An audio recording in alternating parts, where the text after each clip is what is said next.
What is going on, guys? Thank you so very much for joining me right here on Off the Script. Wednesday, October 2nd, 2019. AEW Dynamite on Wednesday nights, man. A night that a lot of people have been looking forward to. A night in which the entire industry has been waiting for. Everything that we've seen, the AEW effect, finally, is now live every Wednesday on TNT. I've been waiting for this, man. I just wanted a night in which I could sit back and I could be free of any negativity, free of being overly critical, free of just sitting there with a already negative attitude going in and just dissecting the show because I know what to expect. I know that it's going to be bad. That's what I usually feel on Mondays. But tonight, finally, I felt like a fan. Finally, I felt like I could watch without any negativity at all. I could go into it with a fresh head and come out of it still just as excited about the overall show that was AEW Dynamite. I don't want to sit here and be a NXT fanboy. I didn't even watch NXT tonight. I didn't look at any spoilers. I didn't look at any tweets. I didn't flip back and forth. The remote control stayed on my living room table. Did not reach for it once to go look at NXT. I did not look at NXT. I'm going to watch NXT after the show is over. Everybody knows I love NXT. I don't want to sit here and be an NXT fanboy. I don't want to sit here and grade each show. I don't want to sit here and say, oh, segment 1 was better on AEW than segment 1 on NXT. I'm not going to sit here like people are doing already on social media. Well, I'll give this week to NXT. AEW's got things to work on, or I'll give this one to AEW because I hate WWE. I don't want to do that. I will not be doing that in any week I sit here and cover NXT and AEW. Was this a perfect show tonight? Episode 1 of Dynamite, was it a perfect show? The answer is no. Was there an overwhelming sense of positivity coming out of this show? Absolutely. Absolutely. Are there things that AEW still needs to work on? Absolutely. Are you excited about next week? Absolutely. And I think that one on the list of things is the most important. How many times do you sit there and watch Monday and soon to be Friday night, or what was, or what used to be Tuesday night? How many times after the show went over were you already dreading next week? Monday and Tuesday roll around. Oh, I don't give a shit about Monday Night Raw or SmackDown Live. How many times did WWE leave you at the end of their shows saying to yourself, man, I can't wait for week number 2.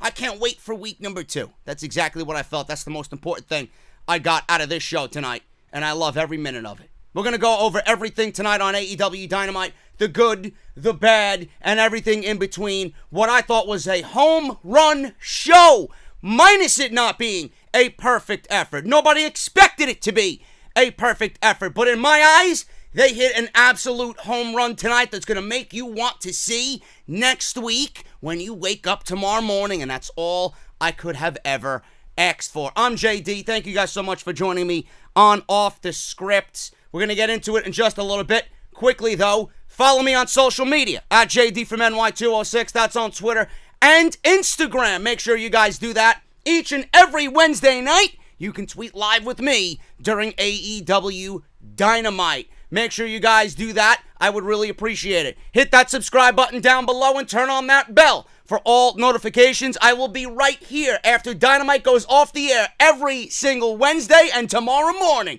we'll be right back here bright and early to cover everything that happened on NXT. That is going to be a weekly thing. This is going to be your only destination for both AEW and NXT weekly during the Wednesday Night Wars. Make sure you guys go and check out my Monday Night Raw review. It was an absolute banger.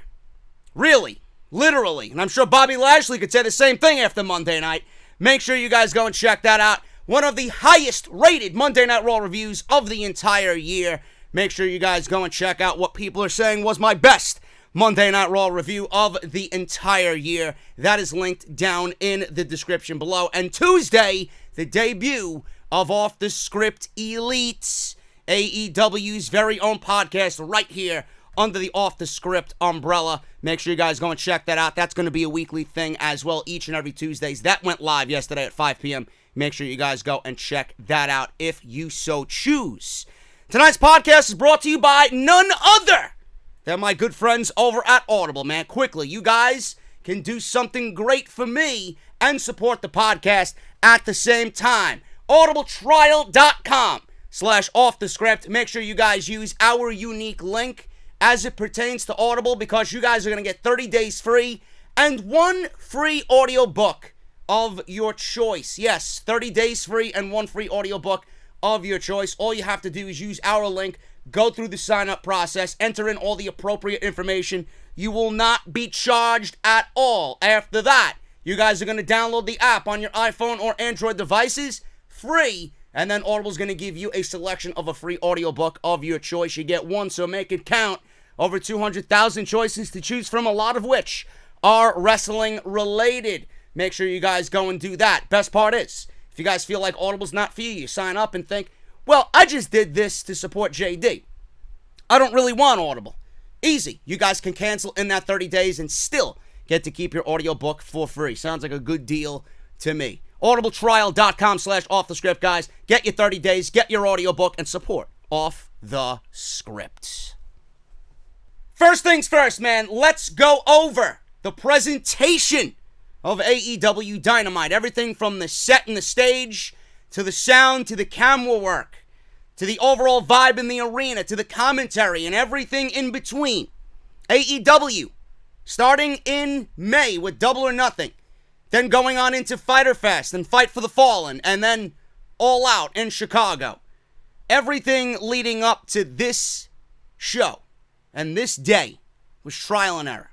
They were still working out kinks with the camera work. They were still working out kinks with who's going to be on the commentary desk. I think tonight, honestly, was AEW's best production to date. And I thought it was great. I really thought it was great, man. Being in the middle of the Monday Night Wars with Nitro and Raw back when I was going to high school. Everybody was talking about, Monday Night Raw and WCW Nitro. You were either pro WWE or pro WCW. I really did get a great vibe, an old school, a nostalgic vibe just by this show being on TNT. I loved everything about it. It felt natural, it felt real, and it just brought me back and it put me in a happy place, man. That's the easiest way for me to describe it to you. It really did. I don't want to sugarcoat anything. It really just brought me back to a happy place. Nothing was over-polished. Nothing was too glossy. It was just put on a great wrestling show. Give me a sense that it's a pro wrestling show, and give me a sense that it's a real sports vibe, and that's exactly what I got. They delivered on every aspect, and kudos to AEW. The stage, from what we've seen already with everything that they've done leading up to this date, it's pretty similar to what we've seen. We got the two tunnels for both baby faces and heels. We got the big screen in the center that said AEW on TNT. Very simple, very basic. There's no need to go over the top and fancy. Simple is better. And WWE, they're doing all this and trying to change things up. That's what they need to do. AEW knows that simple is best. They don't need to be flashy and go over the top and over the budget. Something like this is working out very well for themselves, and it still makes for a great presentation.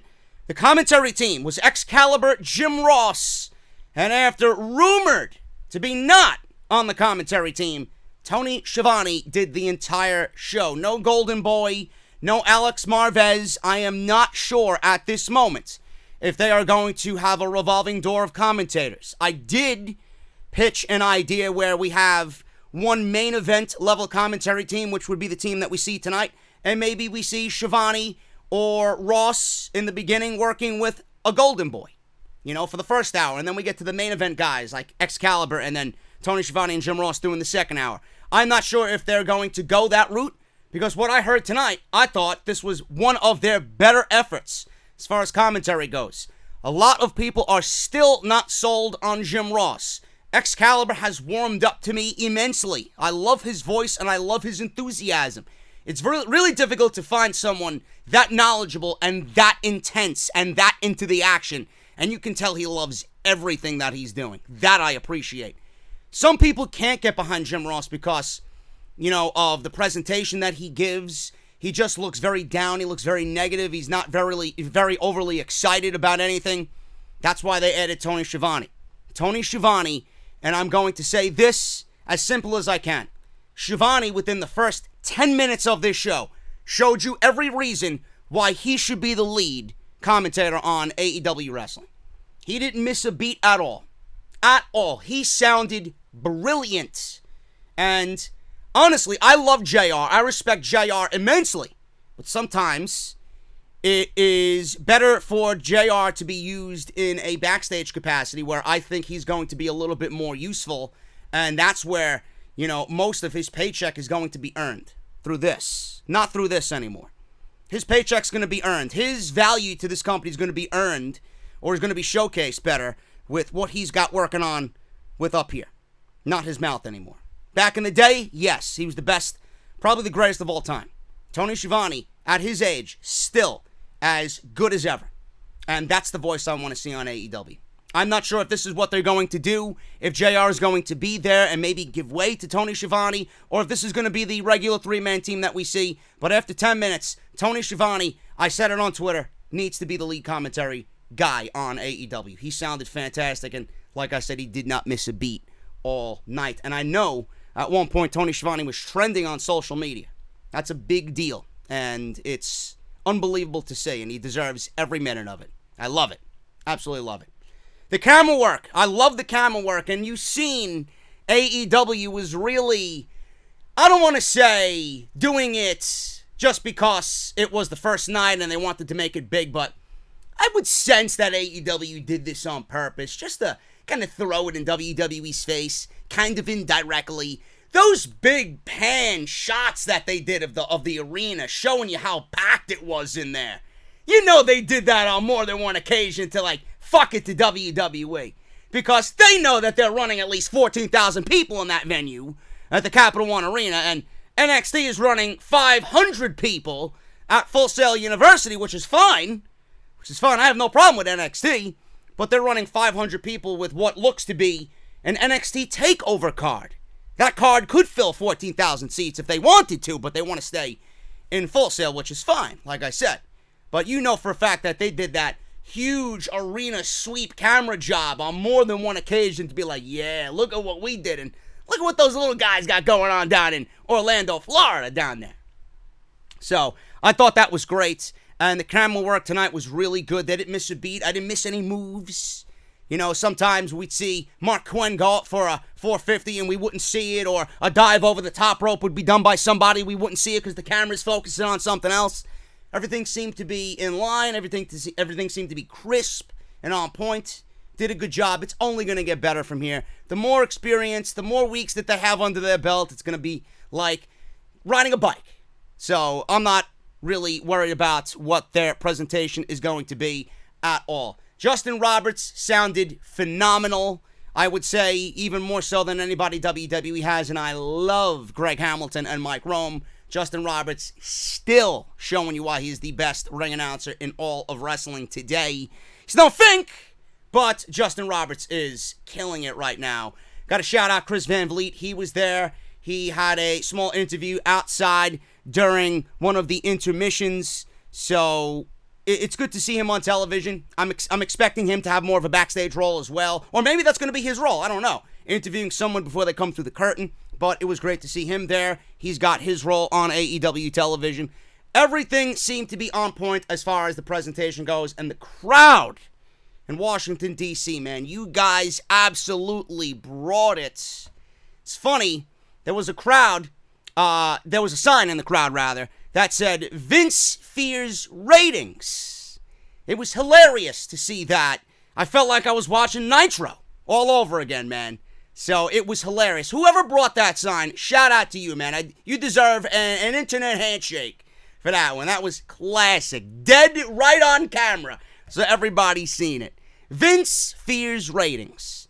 I seen green t-shirt guy in the crowd. He was there. He's almost at every WWE pay-per-view. And then we seen that slob with the glasses that we see at Full Sail University, who's always sitting front row, who thinks everything's real. Greg, he was there.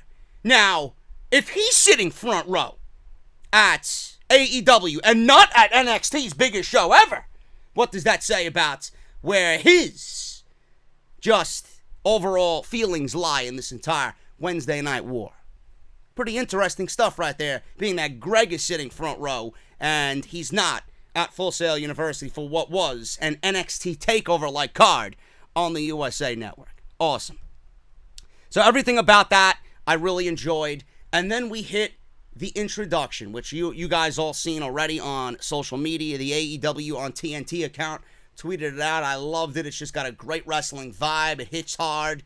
Good stuff there. Very colorful, very, very vibrant. So that was great. And then we get right into a video package that opened the show with Sammy Guevara and Cody Rhodes going over what this match means to both of them and what would happen if Cody loses this match, and how serious he's still taking Sammy, even though he's already in line for a championship match at Full Gear against Chris Jericho.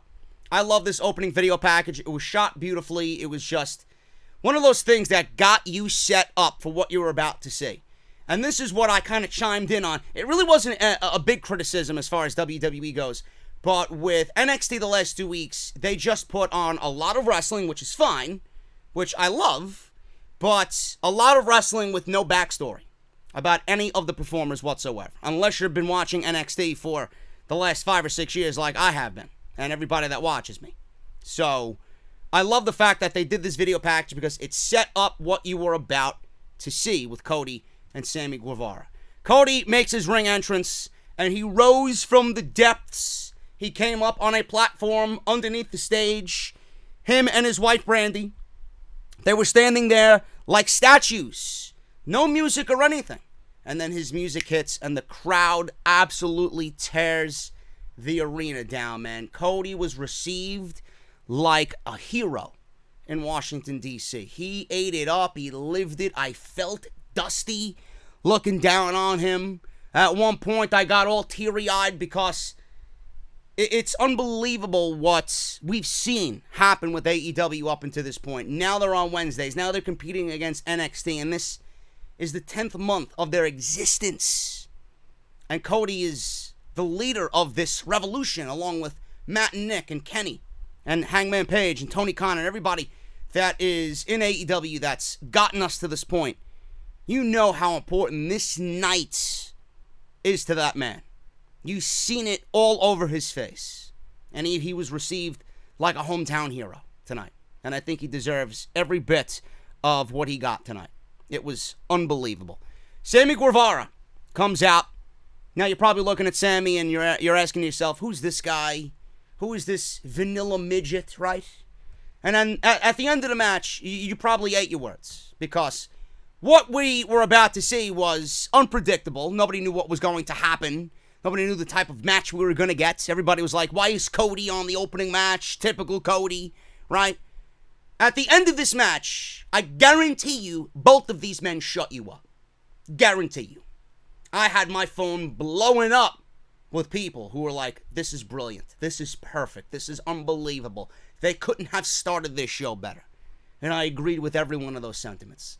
Said it on social media. What a match. Sammy Guevara, relative unknown to the TNT audience, unless you've been paying attention to what's been going on the YouTube stuff. And then if you watch the highlight packages that they aired last night, that did at least 700,000 viewers in itself, which is pretty fucking impressive. A Road to TNT special on TNT, or a Road to Dynamite special on TNT did 700,000 viewers for AEW. You might not know who Sammy Guevara is. You definitely know who he is after this match. What a match. This was a pay-per-view quality match. Sammy showed you how resilient he is. Sammy got some pretty damn good fucking offense. Not only damn good, believable offense on Cody Rhodes. Cody is awesome. Every match that Cody has been in for All Elite Wrestling has told a great story. You know where that guy's mind is, and I love every fucking thing that he's done so far. This was the absolute most perfect open to a show that I could have ever asked for. This was nearly 20 minutes of commercial-free pro wrestling. Pro wrestling without commercials. Who would have thought? WWE still is having problems finding spots for their commercials. Not one commercial during this match. Do you know how much better this match was without commercials? Do you know what 2 commercial breaks would have done to this match? It would not have been praised the way it is right now on social media with 2 commercial breaks. You cannot tell a story in full in between commercial breaks, even with the picture-in-picture, because you're not getting the full experience. AEW got it right on night 1. I'm still waiting for WWE to get it right after all this time. I loved every minute of this.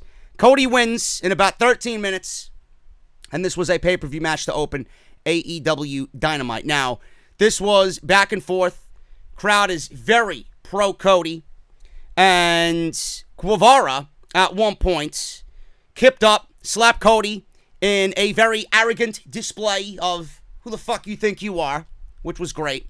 Loved the fact that Tony Schiavone on commentary reflected back to 1995, and the opening match on WCW Nitro was Brian Pillman and Jushin Thunder Liger on Nitro in 1995, the first match on TNT for Nitro. I love the fact that he brought that up, and here we are all these years later with this being the first pro wrestling match since WCW closed down. I love that aspect. Good on Tony for mentioning that. Cody came back with a drop-down uppercut, power slam, and then the incident happened on the outside. Everything that happened after this led to what happened on the outside. Cody applied a figure 4. Schiavone was going back with Jim Ross, back and forth. They tried to make it funny, but I was so focused on what was going on in the ring. They were talking about vlogging. They were talking about being an internet star because I think Sammy has a YouTube channel and he vlogs on there. Really wasn't paying attention to what they were going back and forth on, but I was so invested in what Cody and Sammy were doing here. So, Cody dropped Guevara on the mat, did some push-ups. Guevara came back, hit Cody with a cutter off the ropes, a springboard cutter. What Leo Rush did back to Oney Lorcan on week 1 of NXT, if you guys remember. So, AEW Dynamite. This I did hear them mention on commentary. AEW Dynamite was trending number 1 on social media. Sammy Guevara was trending as well on social media. And I was getting tweets and text messages back and forth. Up until this point, nothing was trending on NXT. Guevara at ringside, he yanked Brandy. He was standing on the outside. Brandy was right behind him. He pulled Brandy in the line of fire. Cody was set to do a suicide dive. Sammy pulls Brandy into the line of fire, and Cody accidentally takes out Brandy with a suicide dive. She fell backwards so hard that she hit her head on the steel barricade. It looked nasty, but thank God she was okay. She got right back up and kind of interjected herself into the match anyway. So Guevara then takes advantage because Cody was worried about Brandy. Rammed Cody into the ring post. Back in the ring, Sammy went for a moonsault. Cody moved. Guevara went for another. Cody moved again. A third. He went and he scored it only for a 2 count. Cody set up for a 619. Brandy hit Guevara behind the referee's back. Aubrey Edwards was refereeing this thing. She took her high heel shoe and she blasted Sammy in the face with her shoe. That got a big pop. Everybody loved it. And by the way, Sammy was being chanted asshole by the crowd because of what he did to Brandy Rhodes. Cody hit a disaster kick for a very close near fall. I legitimately thought that was the end of the match, but Sammy kicked out. Cody, at this point, lifts Guevara, and he puts him on the top turnbuckle. Cody then gave Guevara a top rope reverse suplex for a very close near fall. So, at this point, I'm like, man, Sammy is looking like a superstar right now because he's withstanding all of Cody's offense, and he kicked out after Brandy blasted him in the face with a high heel shoe shot. So Cody then caught Guevara. He tried to elbow Cody. Cody caught him. He then went back to the top rope and tried to get Cody in position for a Spanish fly, which I am surprised he hit. He hit a Spanish fly off the top rope on Cody. He didn't get all of it. He didn't land back first with Cody. Cody landed more on his side, but he got it, and I love how a top rope Spanish fly looks, man. It looks beautiful, and I thought that was awesome. He went back to the top rope. He thought he had this one won. After the Spanish fly off the top, he went for a shooting star press, and Cody got the knees up. Cody then cradled Guevara for the 1, 2, 3. I love this. I love this. Sammy withstood everything, including Brandy, to stay in this match. And the only thing that beat Sammy Guevara was Sammy Guevara. He did everything he could. He withstood Cody's offense. He withstood Brandy. He delivered a Spanish fly, which realistically could have been the end of the match, but Cody kicked out. And then he goes to the top rope again, where it's either high risk and you win it all, or you lose it all. And the only one who beat Sammy Guevara on this night was Sammy Guevara. He made himself into a legit guy on AEW's opening night on TNT. Absolutely brilliant opener. This was a pay-per-view quality match, and the fact that they didn't have any commercials in the middle of it all was a beautiful cherry on top of this cake. Loved every minute of this. Now, with what happened here, Sammy went to go shake his hand. Sammy went to go shake Cody's hand, and I thought, look at this. Sportsmanlike conduct on opening night. And then the crowd was going crazy. Clearly, they were giving you the sounds of like, oh shit, someone's coming down the aisle. Who is it? Ended up being Chris Jericho. Chris Jericho came down and blasted Cody from behind, and he absolutely destroyed not only Cody, but the entire ringside area. This was unbelievable. So Cody was about to shake his hand. Jericho blasts Cody from behind. He is beating up Cody, and he powerbombed Cody at one point through 2 chairs on the outside. They weren't steel chairs. They were steel chairs with, like, the cushion.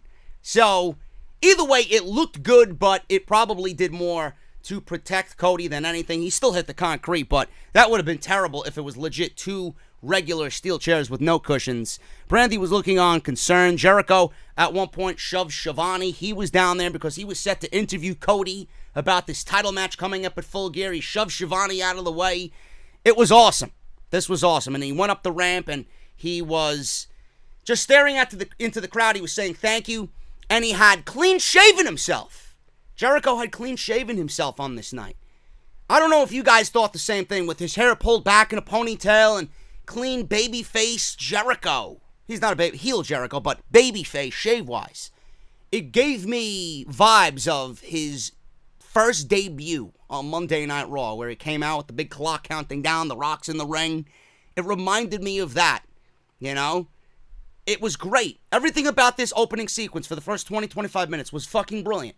This was the perfect way to open the show, and they nailed it. They absolutely nailed it. What they didn't nail is the next match. Now, I'm not going to blame anybody here. I'm going to make an assumption on what happened and what led this next match to be as bad as it was. But they could have opened up and kept the momentum with something else, and not this. This could have been saved for later on in the show. So, we had Brandon Cutler, and we had MJF. Now, if you guys don't know who Brandon Cutler is a lifelong friend of Matt and Nick Jackson. I believe they went to school together, is what they said. And he was designing wrestling gear. And at one point, he didn't know where he stood with the company. Like, he wanted to be with the company, was going to design some wrestling gear. And at one point, I believe on one of the last episodes of the Being the Elite show, or the Road to TNT or something like that, I think it was Being the Elite, they offered Brandon Cutler a mock contract, and at the end, it said, you know, you will be signing this contract to join All Elite Wrestling's roster for the debut on TNT. Blah, blah, blah, blah, blah. It was a really, really heartfelt story. You guys got to go and watch it to get the whole full vibe of it all. But Brandon Cutler is a lifelong friend of Matt and Nick Jackson. So he's getting an opportunity here on AEW. MJF, the man needs no introduction. The man is 23 years old, which people were tweeting me. My brother didn't know who MJF was. One of his tweets to me, or one of his texts rather to me, was, I love when a heel acts like a prick. LOL. My brother didn't even know he was 23 years old.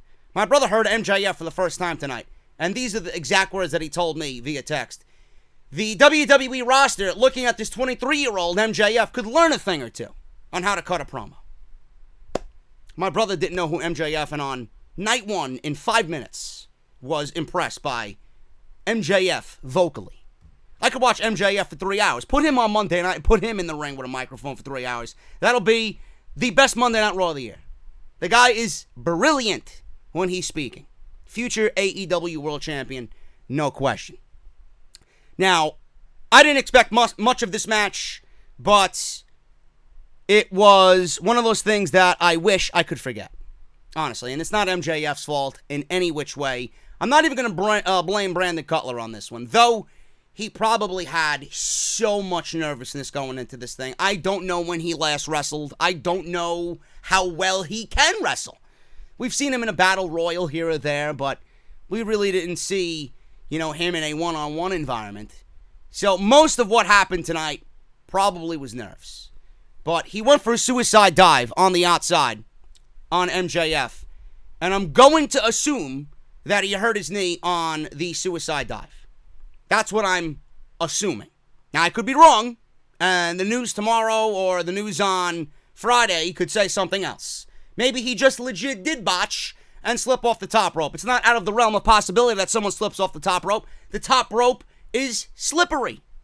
It is a very dangerous environment. It's not easy to get up on the top rope and execute anything.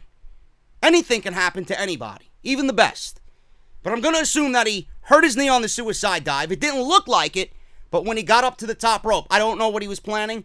He had slipped off the top rope. He came down, his knee jerked, and I'm going to say that because of the suicide dive, he couldn't stand on the top rope correctly. He slipped off the top rope, hurt his knee even more, and MJF got the win here in this sloppy match on AEW Dynamite.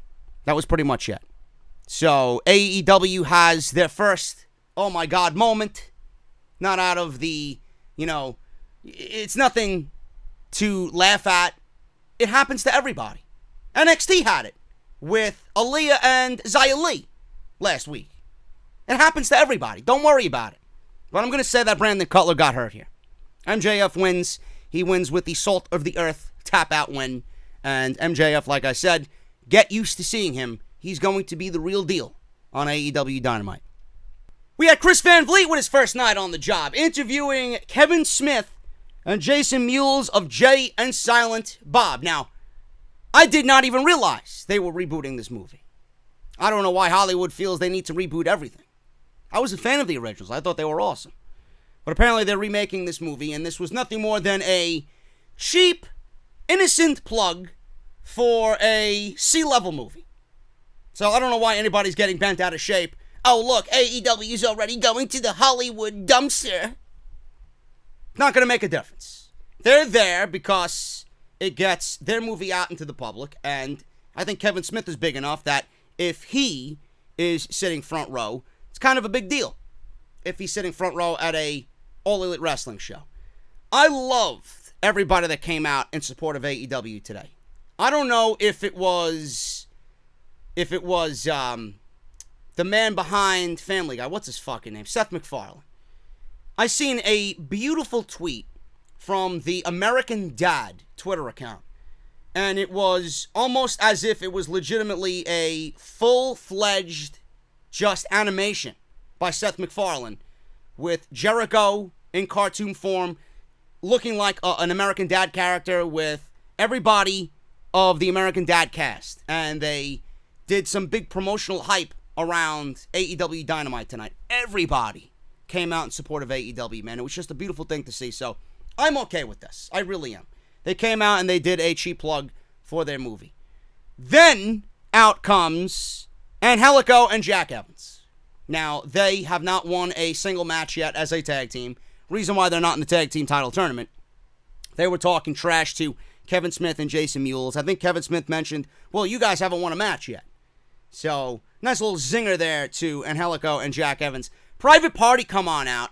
And I don't know if they wanted to drink with Kevin Smith and Jason Mules, if they wanted to give them a shot, if they wanted to take them away from these two clowns and go to the VIP room. I don't know what happened, but the security guard who was standing in on this segment clearly wasn't filled in on who Private Party was because he was telling them to back off, legitimately. Serious as serious could be. So I don't know if he was filled in on that, but Private Party's going up against the Young Bucks next week in the first round of the tag team title tournament. And Angelico and Jack Evans, like I mentioned, they are not in the tag team title tournament. Innocent, cheap fun here with the Jay and Silent Bob plug for the reboot. We got the AEW Tag Team Title Tournament brackets being going over with Tony Schiavone, Young Bucks versus Private Party, Jurassic Express versus Lucha Brothers, Best Friends versus SCU, and the Dark Order have already advanced to the second round of the tournament. SCU and Scorpio Sky did a President Obama impersonation, and Kaz and Daniels were playing his Secret Service agents. The White House was in the background, being that they were in Washington, D.C., and then Sky broke into his Scorpio Sky character and did the catchphrase, "This is the worst town that I've ever been in." Legitimately, Washington, D.C. Daniels and Kaz also had, talked about Washington, D.C. and what they're going to bring to AEW as far as tag team wrestling and the tag team title tournament. Live in the arena, Schiavone was there with Sky, Daniels, and Kazarian on the stage. Sky said that this is going to be a big tournament, and the big question is, which one of them are going to be representing SCU in the tournament? He said they're going with experience, Kaz and Daniels. Sky is going to be sitting out. Now, if I was in control of this, who would I choose? I would say Scorpio Sky, and I would go with Kazarian on this. That's what I would do. That's just me. Let me know what you guys would do as far as SCU. Which two of them would you put in the tournament? In walk the Lucha Brothers, and they get in SCU's face. Phoenix takes the microphone and says that him and his brother Penta are the best tag team in the universe. Not the world, in the universe. Another cheap shot at WWE, I'm sure. But they get in SCU's face. Pentagon does his Zero Fear right in SCU's face. Phoenix spits water, I believe, in one of the SCU guys' face, and then there's a big brawl that's broken up by security. So there you go. There you go. So, this is not a match next week. SCU has the Best Friends, and the Lucha Brothers have the Jurassic Express. And I don't think either one of those teams that we've seen tonight are going to advance to the second round. That's just my honest opinion. So, a little plug for the Tag Team Title Tournament. Backstage, they show Kenny Omega and the Young Bucks getting prepared in their locker room, and they looked very focused. They seemed very quiet and wanted to concentrate on the task at hand, which was Jericho, Santana, and Ortiz. They were giving a pep talk to each other, or Jericho, rather, was giving a pep talk to Santana and Ortiz, and Jim Ross came back live and said, "I'm going to apologize to Chris Jericho now because I know he's going to want one for eavesdropping on his game plan backstage," because we heard everything that Jericho was saying, but he didn't know that we were listening in, which was pretty funny. Adam Hangman Page versus Pac. This started hour 2. Now, this match began 55 minutes in, and then they went to commercial. Pac was standing at ringside. We came back from commercial. Pac was still standing at ringside. So this one was stiff, and this one was a match that had the pace slowed because of Pac. I will say this about Adam Hangman Page. I'm not quite there personally as a fan of his yet. Don't know what it is that he's missing. He's just missing that one thing for me to say, that's it. But tonight, as far as fluidity, as far as what he did in the ring, as far as his execution and his timing and everything that he did with Pac, Hangman himself was near perfect. I think he looked better here tonight with Pac than he did against Jericho at All Out. That's just my honest opinion. Pac slowed the pace down. He worked this match, not high-flying because he's a heel. Why would he go to the air and really appease all these fucking plebeians in the crowd? He doesn't need to do that. He's Pac. He's the bastard. He can do whatever he wants. Slowed the pace down. He made you wait for the Black Arrow, man. You let him do what he's got to do. Don't worry. So Pac was really slowing the pace down. I think at one point Ross said this pace of the match is troublesome to me because he didn't really think the pacing of this match was going to be that slow either. But we all know Pac's a heel. He's going to work a slower, methodical style. He's not going to be a high-flying babyface because why would he? So Pac was in control. Page began to come back. He whipped Pac into the rope, and Pac had to bounce off the ropes, rebound, and he ate a spine buster. And the spine buster that he ate, it looked fucking nasty. Really nasty. He landed head first, and then everything else landed after that. It went from head, neck, back, legs. That's the way he landed on that spine buster. It looked nasty. So after the spine buster, Page landed 2 power bombs. He landed a moonsault off the top rope on the outside to Pac, which looked beautiful. Crowd popped. Page went for a buckshot. Pac. I keep calling him Pac. I got to get used to calling him Pac. Pac ducked. Page shoved Pac into the ref, who was Earl Hebner, by the way. Earl Hebner was here. And then Pac, behind Hebner's back, low-blowed Page, right in the jewels, says Jim Ross. Pac denied it. He then leapt off the rope with the Black Arrow, and then he got his brutalizer and made Adam Hangman Page I don't think he tapped out. I don't know if you guys seen that he tapped out or not. I didn't see a tap out, but he looked like he passed out. So Pac wins with the brutalizer, Rings of Saturn, and that was it. That was it. Pac is 2-0. Something I failed to mention that they did in the beginning. On everybody's introduction, with their name and their Twitter handle, you see a record. So if it says Pac versus Page, you're going to see a wins, losses, and draw. So they got, right now, 0-0-0, being that this is the debut. So I love the fact that they're giving you wins and losses with everybody that's in the ring with each other on this night. Same thing's probably going to go for the tag team. Same thing I'm assuming is going to happen for the women. I love the simplistic approach to statistics being brought in for this show. Another great thing about this is you know who's going to be in line for a championship. You know that they're going to be a credible contender or not. You know who's going to be a jobber or not just by the lopsided losses over the victories. And like I said, you're going to know who the contenders are right away when you start seeing those wins pile up and not so many losses on that other end. So I love that. I love that aspect. Pac wins in 13 minutes. This one could have been better.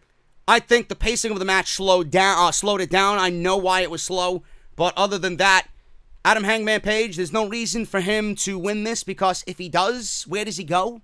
I think he needs to stay away from that World Championship. I'm glad that Pac won here. Pac has the momentum coming out of All Out. He beat Omega. Why wouldn't he beat Adam Hangman Page? And he beat Omega clean. He beat Omega clean, shocking everybody. So why would he come into this and lose to Adam Hangman Page? You're either going in with Pac or you're not.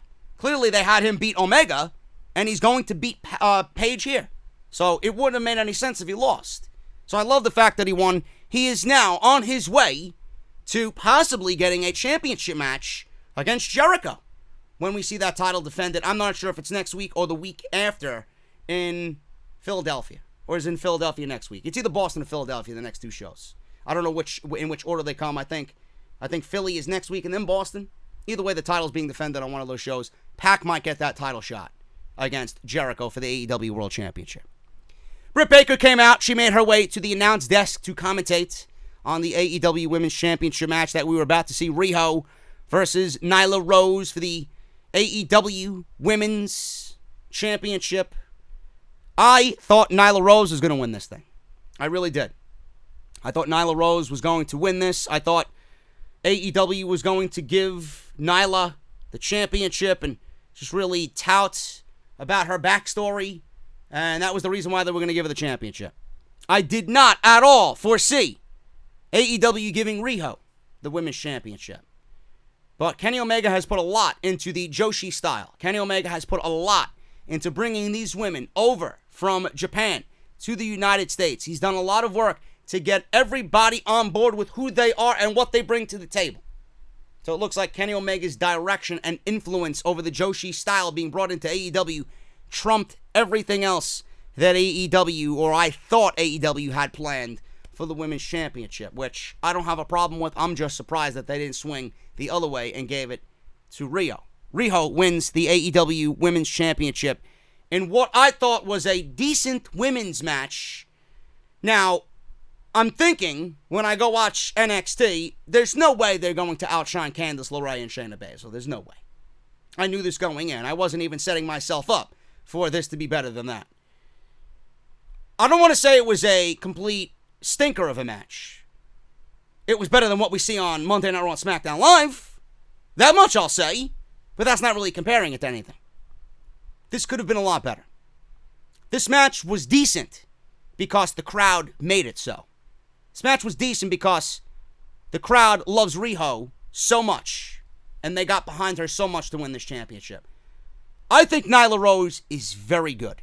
She's gotten a lot better from the initial first time that I seen her. She looked great tonight. She looked every bit the part of a champion. That's one of the reasons why I thought she was going to win. But Nyla Rose and Riho, I don't know what it was tonight. They just did not mesh well. And again, I don't want to, blame it on nerves. But you got to really take it into consideration here because, yes, they've been on pay-per-view. Yes, they've had the world looking at them for the last couple of months. That's that. This is a nationally televised war with WWE now that you're going head-to-head with NXT on USA, you on TNT. This is a big deal. This is much bigger than everything that they've done so far. I don't want to sit here and make an excuse that it was nerves, but I can only imagine that Riho, this fucking little tiny-ass Japanese woman, coming to the United States. How old is she? 22? She's been wrestling since she was 9. She's on TNT here in the United States in an AEW Women's Championship match against Nyla Rose, who I'm assuming is one of the more larger opponents that she's ever had to work with. So nobody knows what's going on here. Of course they were nervous. Maybe there was a language issue. Maybe it was difficult for Nyla to call out spots in the match because Riho couldn't understand. I don't know. This was, I don't want to say a botch fest, but there were noticeable botches here that really kind of made me think, oh my God. I rolled my eyes at some of them. Now, I don't want to say it was a bad match because it wasn't. But the crowd made it seem so much better than it was. And that's because they were behind Riho. Now, what we seen during the commercial. I wish they didn't go to commercial during this thing because what they did during the commercial with the picture-in-picture was better than what we seen when they were there live on TV. Don't know why they did that. The better portion of the match was in the fucking commercial, and when we came back, all of those great sequences that we seen were over and done with. Riho leapt off the top rope at one point. You got the prototypical small versus big, challenger versus, they're both challengers, but, you got Riho, who's very tiny, and Nyla, who's massive, right? You got the David versus Goliath aspect here. Riho jumped off the top rope, and Rose caught her like she caught a fucking football in the end zone. She caught this woman perfectly. And she carries her around like a trophy, and then she delivers a backbreaker in front of the front row on the outside. Crowd is going crazy at this point. Nyla caught Riho and then decides to pick up a steel chair. She wanted to blast Riho with a steel chair, but referee took the steel chair and threw it away. What are you doing? You're going to get yourself disqualified. So she goes to the other side of the ring and goes underneath the ring again and takes out not one, not two, but 3 steel chairs and makes a pile of steel chairs on the outside. She places Riho on the steel chairs, and she jumps off the ring apron and does a swanton bomb off the ring apron and crashes into the steel chairs while Riho moves out of the way. So, crowd is chanting holy shit at this point. Riho leapt off the top rope with a double stomp onto Rose's abdomen. Back in the ring, Riho landed a double stomp on the back of Nyla Rose. She was bent over. And then they go to break. And the best part of the match happened, like I said, during the break. So Riho was in an STF. They cut away. I'm like, all right, I could deal with that, during the commercial break. But Rose powered out during the break, during the picture-in-picture. Riho charged and kneed Rose in the corner. And then all of a sudden, I see Nyla Rose going off the top rope and doing a fucking jumping knee while Riho is hanging off the middle rope. And I'm like, why am I not watching this? Why is this happening during the commercial? Why? We didn't hear any of the crowd. We didn't hear any of the reaction during this part, which was pretty much the near climax of the match. And here we go. Now I'm feeling like, okay, what are you doing? So, Rose caught Riho going for a cradle, leapt backwards for a huge landing. I think she delivered like a Samoan drop on that. Rose put Riho on the top rope, and like I mentioned, she leapt off with a flying knee. So we come back from commercial. Rose was in control. Riho went for a backdrop. Her body collapsed underneath her. Riho tried to back body drop Nyla Rose. Now, this was one of the botches that that made me roll my eyes. I'm like, oh my God, what are you doing? Why would you even attempt that?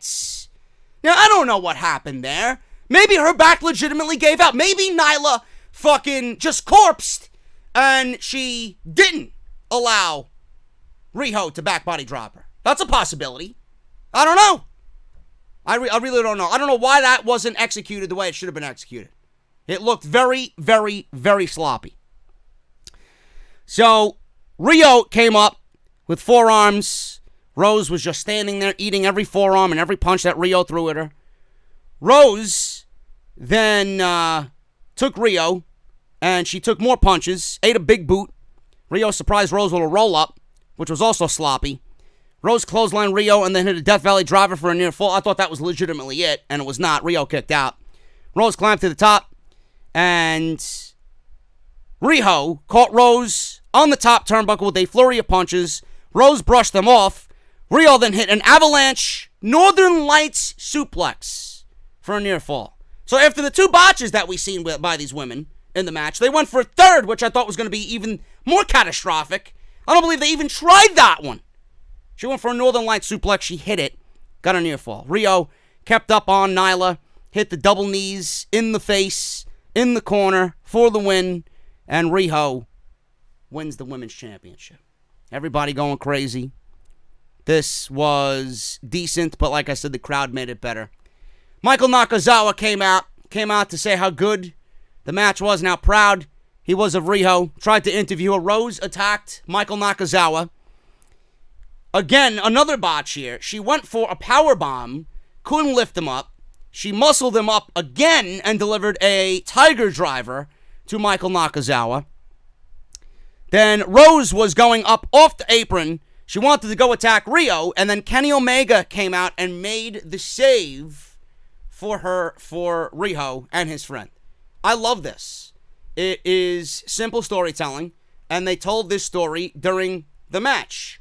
Riho has trained for this, and Kenny helped Riho train for this.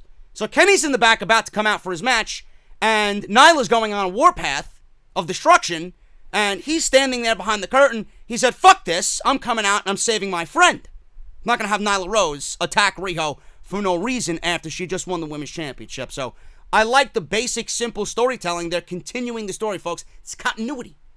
They're telling the story of Riho winning the championship. Kenny trained Riho for this match. She was victorious because of his tutelage, and Nyla wanted to beat up Kenny's student. So Kenny comes out and makes the save. It's simple. It's simple. And now we have a story between Nyla and Riho for the women's division. There you go. Very simple. Young Bucks came out to the Being the Elite theme song. Omega came with them. Justin Roberts introduced this match with one fall and TV time remaining. I haven't heard that in fucking years, man. Holy shit. How to put that in the notes. Jericho, Santana Ortiz, they don't have an official name yet. I can only assume they're going by Proud and Powerful eventually. Kenny Omega and the Young Bucks, 6-man tag. This one went 13 minutes, and this was fucking fun. This was fun. I can't wait to see the Bucks and I'm going to say LAX, Gus. Until they are given a new name, I'm just going to say LAX. We know them as LAX. Can't wait to see Bucks and LAX tear it down, man. Holy shit. You do not know how good LAX is until you fucking watch them. I've had the absolute honor and pleasure to call their matches in House of Glory. By far the main event every single show that we did. Nobody brings the intensity. Nobody is as swift. Nobody is as fluid. Nobody is as fucking precise as Santana and Ortiz, man. I'm fucking sitting there, smile on my face, so proud that I got to call these guys in House of Glory, man. Santana doing his thing, flipping off of Ortiz. You got the fucking cannonball in the corner. You got Ortiz doing the dead man's drop on the Bucks. It's just beautiful, man. It's just a thing of beauty. They are so great at what they do. I can't wait to see what those two teams do when they're in the ring together on a bigger stage. Jon Moxley makes his return. We knew Moxley was going to be there. There were still some people, and I had a little glimmer of hope that Punk was trolling us all and that he would show up. No more Punk talk from here on out, folks, I promise.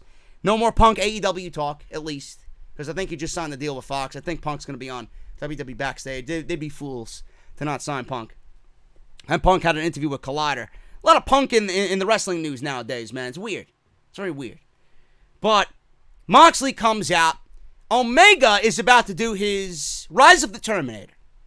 And Moxley comes out of the crowd just like he did a Double or Nothing, and him and Omega start brawling. I loved the visual of Moxley just running into the ring, and you see him staring over Kenny's right shoulder. Kenny's like, he knows the crowd is like giving you that reaction of like, oh shit, Kenny, turn around. So he turned around and they started brawling. They brawled into the crowd. It was awesome. Moxley threw him into the crowd. Omega was fighting back. He threw a trash can at Moxley. Omega hit Moxley with a mop that was just laying by the wall. They fought into the VIP room. And Ross didn't even know there was a VIP area. I did not see Private Party anywhere. And Ross was like, why wasn't I told about this VIP area?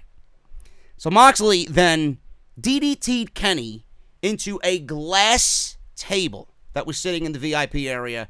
DDT'd him. It looked brutal. Absolutely brutal. Moxley was having flashbacks to his CZW days. You know? He looked demented. He looked like he enjoyed every fucking second of it. They went to commercial break. I'm like, this is fucking great.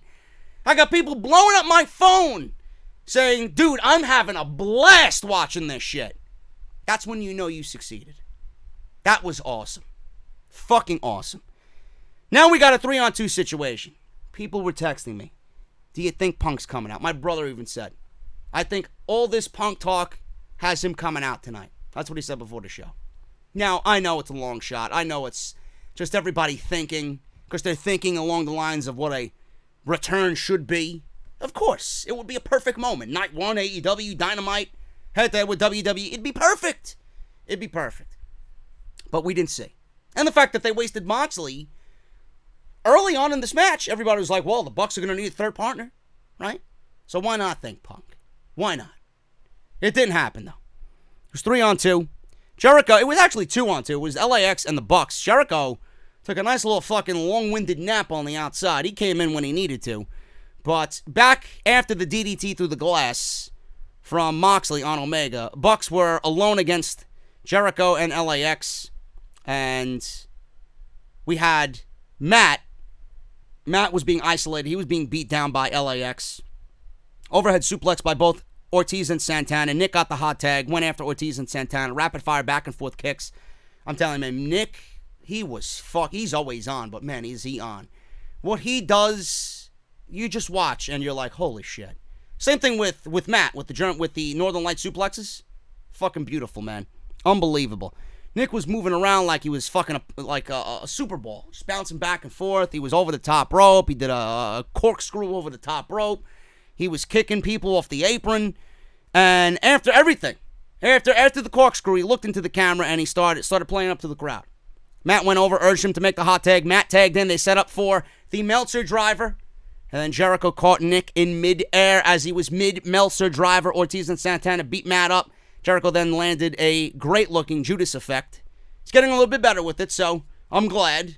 Because the couple ones that we seen him win the title with and the one against Omega, they didn't look too good. So he's nailing it down. It looks a little bit more devastating now. Jericho nailed him with the Judas effect back elbow for the win. In 13 minutes, the heels win. Santana and Ortiz and Jericho win the match because Kenny was taken out by Jon Moxley. We had all three guys beat up. The Bucks afterwards. Cody ran out in a suit to come make the save. Sammy Guevara came out tried to make the save for the heels and attack Cody.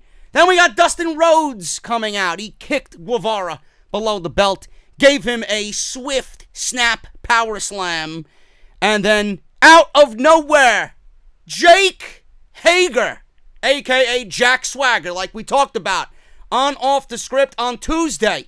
Jake Hager, a.k.a. Jack Swagger, former WWE World Heavyweight Champion, jumps the crowd, jumps Dustin Rhodes, and Ross was going crazy saying that he is right now undefeated in Bellator MMA. It's great to see him. It really is. I'm not a big fan of his, but man, he looked fucking fantastic tonight. Ross said, if somebody said, holy shit, I get it. Hager beat up Cody and landed a corner swing splash. They showed fans with their arms up in their face. They didn't know what the fuck was going on. Hager was standing there, man. He looked great. He really looked great. It looked like he hasn't missed a step. He did the Vader bomb in the corner. It looked great. The way he moved around the ring, it looked great. He was in dress shoes, by the way. He just looked great. He looks great. He just fit.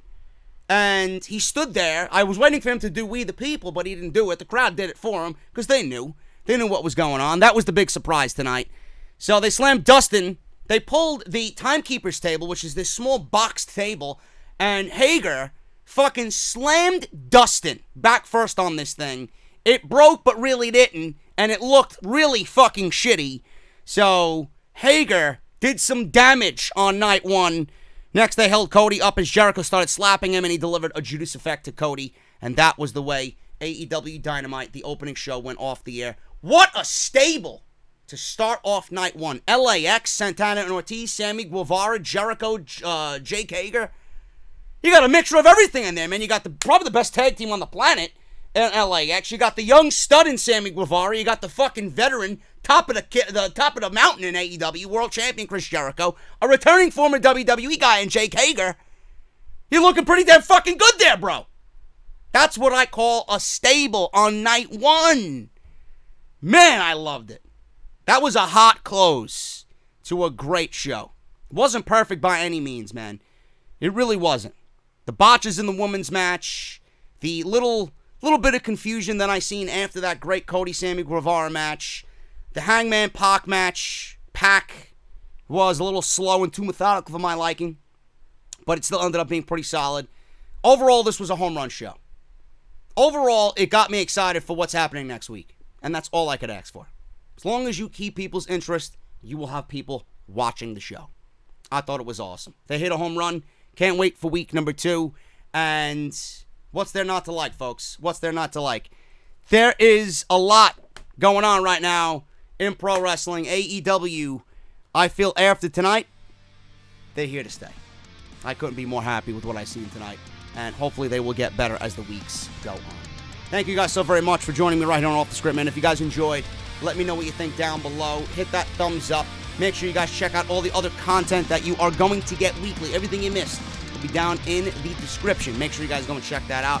Off the Script Elite, Monday Night Raw, and we got the Wednesday Night Wars. Tonight AEW, tomorrow morning NXT, so look forward to that. And then Friday, we got SmackDown Live. Thank you guys so very much for all of your support.